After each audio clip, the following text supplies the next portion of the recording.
Before we get into the real soil science and hard gardening truths, let me say this first. If you garden for real, not just for looks, this topic matters. Soil building is everything. If this kind of practical, no-nonsense gardening content helps you grow better food, improve your soil, and save money, make sure you subscribe to Evergreen Garden right now and drop a comment below telling me what you currently use in your beds. Now let's get straight into it. Soil building is not about quick fixes or expensive products. It's about feeding biology, protecting structure, and working with natural processes. Two of the most common materials gardeners reach for are newspapers and cardboard. They look similar on the surface, but they behave very differently once they hit the soil. Both newspapers and cardboard are forms of carbon, and carbon is the backbone of healthy soil. These materials are commonly used for sheet mulching, weed suppression, moisture retention, and feeding soil microbes over time. When laid correctly, they block light, weaken weeds, and slowly break down into organic matter. This is especially valuable in no-dig and low-till systems where soil structure is protected. However, just because both come from trees does not mean they perform the same underground. Their thickness, breakdown speed, ink composition, and impact on air and water movement can make or break a garden bed. So newspaper is thin, flexible, and, well, it breaks down pretty quickly. When you layer it properly, it creates an effective weed barrier without suffocating the soil. Honestly, this is its biggest advantage. Microbes and worms can move through it easily, especially when it's applied wet. For effective use, newspaper should always be layered. A single sheet is, frankly, useless.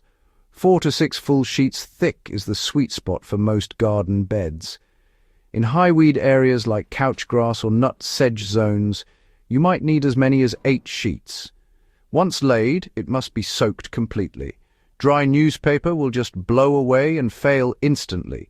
Wet newspaper molds itself to the soil surface, sealing out light but still allowing air exchange.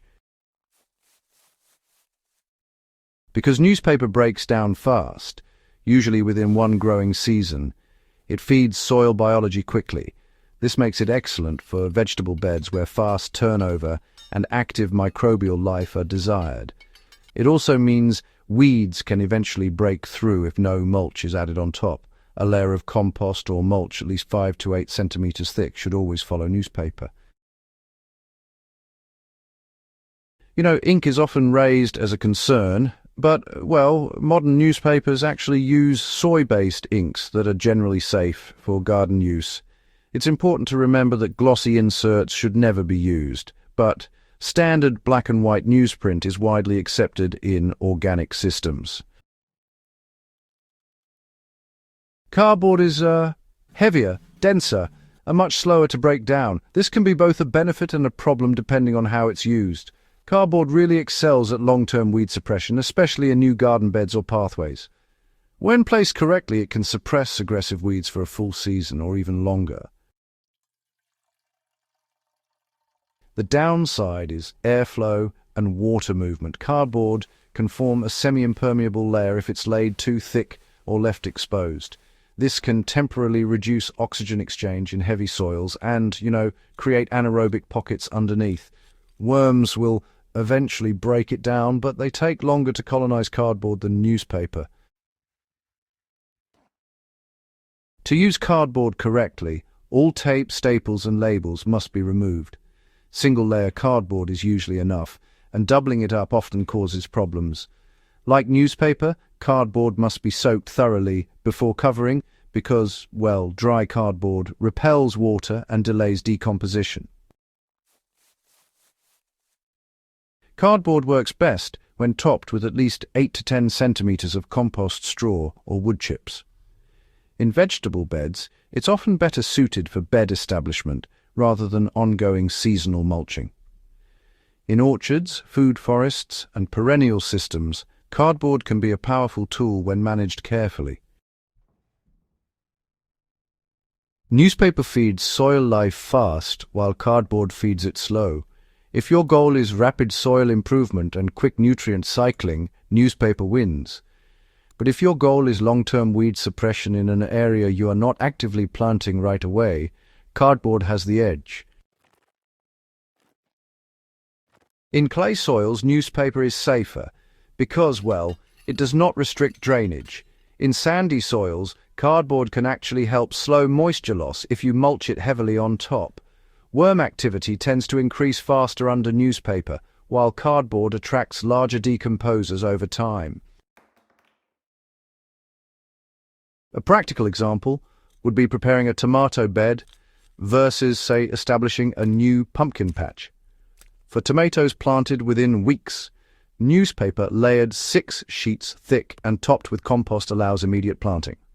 For a pumpkin patch plan for next season, cardboard laid once and mulched deeply can clear weeds months in advance.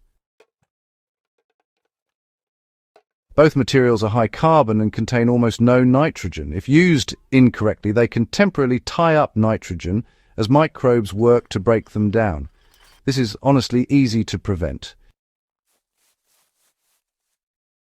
Whenever you use newspaper or cardboard, it's best to pair it with a nitrogen-rich material. A simple ratio that works well is 1 layer of paper material, followed by 1 layer of compost or manure-based compost. And, if compost is limited, just a light sprinkle of blood meal, poultry manure, or even fresh grass clippings beneath the paper can really help balance decomposition. In raised beds, adding paper directly over bare soil without any nitrogen above or below is actually a really common mistake. Always think of paper as a wrapper, not as food. The food, well, that comes from compost and organic amendments layered around it. Newspapers outperform cardboard in active vegetable gardens, seed beds, and in areas where soil aeration matters most. They're ideal for quick bed resets, seasonal mulching, and for feeding soil life fast. Cardboard shines in pathways under wood chips, around fruit trees, and in new garden expansions where weeds need to be starved long before planting. It should be avoided in waterlogged soils or, used sparingly with heavy mulch. Many experienced gardeners use both strategically rather than choosing one exclusively. The mistake is treating them as interchangeable when honestly they are not.